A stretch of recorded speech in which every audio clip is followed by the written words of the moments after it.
Exam का result आता है, जब नंबर आने शुरू होते हैं बच्चों के, बच्ची का रिजल्ट आना शुरू होता है तो क्या करते हैं, बच्चे का रिजल्ट आना शुरू में समझाना सुबह कहते हैं बहुत अच्छा बेटा तुमने यू डिड वेल, तुमने बहुत अच्छा किया, जो भी रिजल्ट आएगा इट्स ओके, डिप्रेशन में ना आ जाए है बच्चे को। और दुनिया का सबसे बड़ा राज सिंहासन, आज थोड़ी सी लड़ाई किस बात की है, मैंने पिछली बार खबर देखी, एक का टिकट कट गया तो आत्महत्या की कोशिश करी उसने, बताओ 5 साल को एक टुच्चा सा काम मिलेगा, बहुत छोटा सा है। मैंने 2-3 बार बांटा है तो मुझे पता है कि ले जाओ, बहुत टुच्चा सा काम मिलेगा। और इतनी चिंता कि वो आत्महत्या करने को तैयार हो गया। सोचिए पूरी पृथ्वी का राजा बनना था उसको, छोटा मोटा मामला नहीं था, पूरी पृथ्वी का राजा बनना था उसको, एक पूरे भारत का नहीं, पूरी पृथ्वी का। पृथु उनके घर में ही पैदा हुए, जो देश में बड़ा है वो उनके घर में पैदा हुआ। आज रघु, दिलीप, पुररवा, नहुष, इक्ष्वाकु, भरत, जितने बड़े पैदा हुए सब उन्हीं के खानदान में, मानदाता सब उनके घर में पैदा हुए। लेकिन उस पृथ्वी का शासन उन्हें पाना था, वो इलेक्टेड क्राउन प्रिंस थे। और अचानक एक बंदी ने आके कहा कि युवराज आपको महाराज याद कर रहे हैं। उत्साह में भरे हुए राम लक्ष्मण दोनों पहुंचे तो देखा कमरे में अंधेरा है, पिता बैठे। उन्होंने कहा, पूछा जी पिताजी क्या बात है। पिता ने कहा कि बेटा वो कल राज्याभिषेक नहीं हो पाएगा, तुम सुबह अपनी पत्नी को लेकर 14 वर्ष के वनवास के लिए चले जाओ। राम ने कहा कि जो आज्ञा पिताजी। और राम ने अपनी पत्नी से कहा तैयारी करिए, सुबह वनवास पे चलना, 14 वर्ष बाद आएंगे अयोध्या। कहना आसान है, बहुत सरल है। इंटरव्यू हुआ नहीं, प्रीलिम्स पास किए, मेंस नहीं निकला है, ग्रुप डिस्कशन में रह गए। हमको भी लोग कहते थे कि तुम रह गए।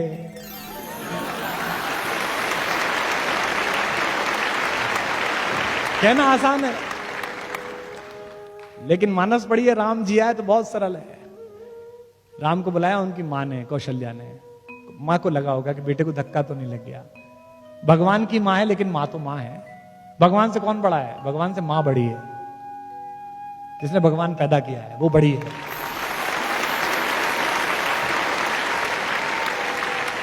इसलिए तुलसीदास जी शुरू में प्रणाम करते हुए कहते हैं, बंदों कौशल्या दिशि प्राची, प्राची दिशा के समान जो कौशल्या उन्हें प्रणाम कहता हूं, जिनकी कोख से सूर्यवंशी राम पैदा हुआ है। मां ने पूछा कि बेटा क्या हो गया? मां को सब पता है। तो राम ने ये नहीं कहा कि मुझे जंगल भेज दिया, भरत को राजा बना दिया, मां मेरा सिंहासन छीन लिया, मेरा क्राउन छीन लिया। कितनी पॉजिटिविटी है जो सीखनी है लाइफ में आज के बाद से, इस हॉल से जाते हुए। कल भी बात करेंगे इस पे। कौशल्या ने पूछा बेटा क्या हुआ? तो राम ने कहा, मां पिता दे ही मोहि कानन राजू, मुझे जंगल का राज्य दे दिया पिता ने, मैं जंगल का राजा बना। कितनी सुंदर बात है।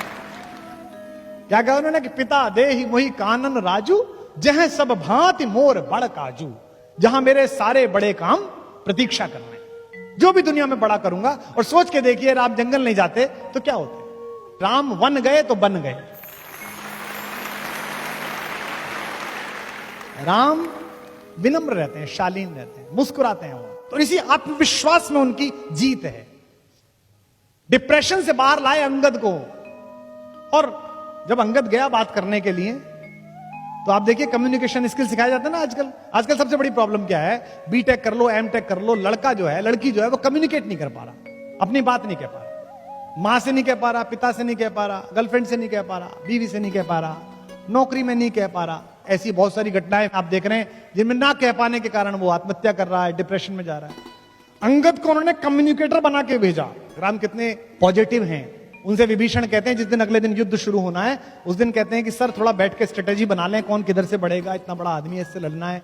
तो कहते हैं कि नहीं यार, वो अंगद भेजा है मैंने, दूत ना, बाली का बेटा, और मुझे उम्मीद है कि रावण मान जाएगा, सीता को वापस दे देगा, अपन क्यों लड़ाई लड़े। ये राम है। एक बात ध्यान से रखना, अभी बहुत बड़ी घटना इस समय पूरे देश में राजनीतिक हलचल चल रही है जिससे हम जुड़े हुए हैं। राम ने अपने पूरे जीवन में किसी भी राक्षस को मारते समय उससे निगोशिएट नहीं किया। छोटों से, खर से, दूषण से, ताड़का से, सुबाहु से सीधा मारा। उन्होंने एक ही आदमी से निगोशिएट किया, रावण से। क्योंकि राम जानते थे कि आतंकवाद की लड़ाई में स्लीपर सेल के साथ समझौता नहीं किया जाता, उसको तो मारा ही जाता, उसको तो खत्म ही किया जाता है।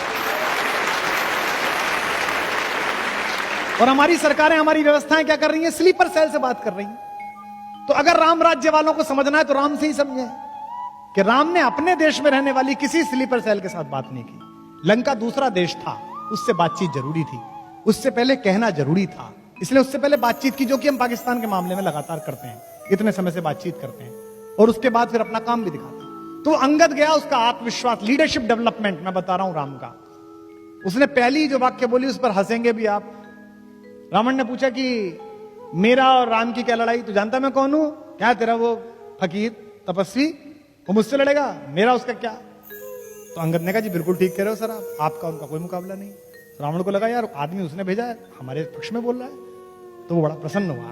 उसने कहा बिल्कुल ठीक, मेरा उसका क्या मुकाबला। तो अंगद का कम्युनिकेशन स्टाइल देखिए जो राम ने डेवलप कराया है। तो क्या कहा कि सिंधु तरयो उनको बनरा, उनका तो बंदर, बंदर भी नहीं, बंदर में थोड़ा ग्रेस आ जाएगा, मतलब हनुमान चाचा हैं उनके अंगद के, फिर भी उनको बंदर भी नहीं कह रहे, चाचा जी भी नहीं कह रहे, क्योंकि डिप्रेशन में रावण को लाना है।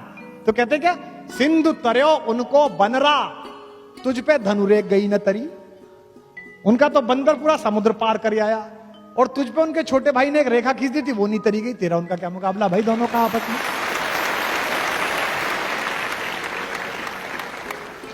कि सिंधु तरयो उनको बनरा, तुम पे धनुरेख गई न तरी, तुम पे। अच्छा छंद है। सिंधु तरयो उनको बनरा, तुम पे धनुरेख गई न तरी, तुम पे धनुरेख गई न तरी। वानर बांधत सो न बंधो, उन बारिधि बांध के बाट करी, उन बारिधि बांध के बाट करी, उन बारिधि बांध के बाट करी। अज हूँ रघुनाथ प्रताप की बात, तुम्हें दशकंठ न जाए परी, तुम्हें दशकंठ न जाए परी। तेलनि तूलनि पूछ जरी न जरी, गढ़ लंक जलाए जरी धड़ी, गढ़ लंक जलाए जरी। तेरा सारा तेल लगा, तेरा सारा कपड़ा लगा, एक बंदर की पूंछ जलाने के चक्कर में तूने अपना पूरा नगर जलवा लिया, बताया। और तू कह रहा है कि उनसे लड़ने चलेगा, उससे लड़ने चलेगा। इसलिए जो कम्युनिकेशन स्किल है, विभीषण से संवाद जो राम ने किया, वो साधन और साधना के बीच का संवाद है। बड़ी अद्भुत बात है। राम की शक्ति पूजा, आप में से शायद अधिकांश लोगों को पता होगा कि राम और रावण के युद्ध में एक दिन ऐसा आया था जिस दिन राम की सेना पराजित हो गई थी, तोड़ फोड़ मचा दी थी रावण ने, जिस दिन रावण खुद आया था। महाप्राण निराला ने कविता लिखी है राम की शक्ति पूजा। रवि हुआ अस्त ज्योति के पत्र पर लिखा, अमर रह गया राम रावण का अपराजेय समर। आज का तीक्ष्ण विदिक्ष प्रकर वेग प्रखर, शतशैल शंवरणशील नील नवगर्जित स्वर, विच्युत वन्य राजीव नयन हत लक्ष्मण, लोहित लोचन रावण मदमोचन महायान। ऐसी कविता लिखी है। उस दिन सब बेहोश हो गए, सुग्रीव बेहोश हो गया, सौमित्र बेहोश हो गए, लक्ष्मण सब बेहोश हो गए। राम लौटे तो राम बहुत दुखी थे। जामवंत ने समझाया, जामवंत सबसे सीनियर है सेना में, मतलब सबसे फाइनल पोजीशन पे, ब्रिगेडियर जनरल से भी ऊपर हैं। उन्होंने राम से कहा कि इतना क्यों दुखी होते हैं, वही आपका हाथ है, वही आपका तूणीर है, मार लेंगे, इसे कोई दिक्कत नहीं है। किसी किसी दिन होता है, सामने वाले का दिन होता है, किसी किसी दिन नहीं होता। राम ने कहा ऐसा नहीं है, जब मैं युद्ध लड़ रहा था तो मैंने एक बात देखी, रावण नहीं लड़ रहा था, रावण के साथ शक्ति लड़ रही थी, दुर्गा लड़ रही थी, देवी लड़ रही थी। और ये अजीब बात है कि मैं धर्म के साथ हूं, मेरे साथ नहीं लड़ रही, उसके साथ लड़ रही है। तो जामवंत ने कहा अगर ऐसा है तो युद्ध हम संभालेंगे, आप पूजा करिए। तो 108 कमल मंगाए गए। यह दशहरा क्यों मनाया जाता है, ये आज शायद कुछ लोगों को पता चलेगा। हम तो कहते हैं कि रावण हरा दिया, ऐसा हुआ नहीं। ये जो शक्ति की पूजा, नवरात्रि की पूजा क्यों है? 9 दिन राम ने ध्यान धारण किया और 108 कमल वो चढ़ाते थे, एक एक कमल शक्ति के चरणों में चढ़ाते थे, त्रिकुटी में साधते थे, इमेज बनाते थे, जैसे सूफी लॉ लगाते हैं, जैसे साधु लॉ लगाते हैं, वो ध्यान में चढ़ते चले गए। आखिरी दिन जिस दिन आया, जिस दिन उनको वर मिलना था शक्ति का, 107 कमल जब उन्होंने चढ़ा दिए तो देवी ने सोचा कि इसका एग्जाम लेती हूं कि कितना भक्त है। वो आखिरी नील कमल उठा के ले गई। राम ने यूं करके थाली में हाथ कराया तो देखा कि कमल ही नहीं है। तो वो ध्यान से नीचे उतरे और देखा कि कमल नहीं है। उन्हें लगा अब साधना भंग हो जाएगी। निराला लिखते हैं कि राम की आंखें भीग गई। राम ने कहा दिख जीवन जो सहता ही आया है विरोध, दिख साधन जिसके लिए सदा ही किया शोध, जानकी हाय उद्धार प्रिया का हो न सका। ये 3 लाइन है, लेकिन चौथी लाइन राम की, इसी के कारण वो राम है। दुखी है कि अब क्या करूंगा, सब हार जाऊंगा। दिख साधन जिसके लिए सदा ही किया शोध, दिख जीवन जो सहता ही आया है विरोध, जानकी हाय उद्धार प्रिया का हो न सका। पर एक और मन रहा राम का जो न थका। उन्होंने कहा ऐसे थोड़ी चलेगा, ऐसे पूजा थोड़ी उठा दूंगा। तो राम ने क्या किया? राम ने कहा कि मां कहती थी मुझको राजीव नयन, मुझको कहती थी कमल के जैसे आंख वाला है मेरा बेटा, तो अभी 2 कमल के फूल मेरे पास हैं। तो राम ने अपना एक तीर निकाला अपने तरकश में से और उसको हाथ से पकड़ के उसकी फलक आंख की तरफ ले गए कि अपनी एक आंख चढ़ा देता हूं। युद्ध में विजय होनी चाहिए, सत्य जीतना चाहिए। और जब बिल्कुल आंख के पास पहुंच गया तीर और देवी को लगा कि अभी आंख निकाल लेगा, तब स्वयं दुर्गा प्रकट हुई और उन्होंने हाथ पकड़कर कहा, होगी जय होगी हे पुरुषोत्तम नवीन, के महाशक्ति राम के बदन में होगी।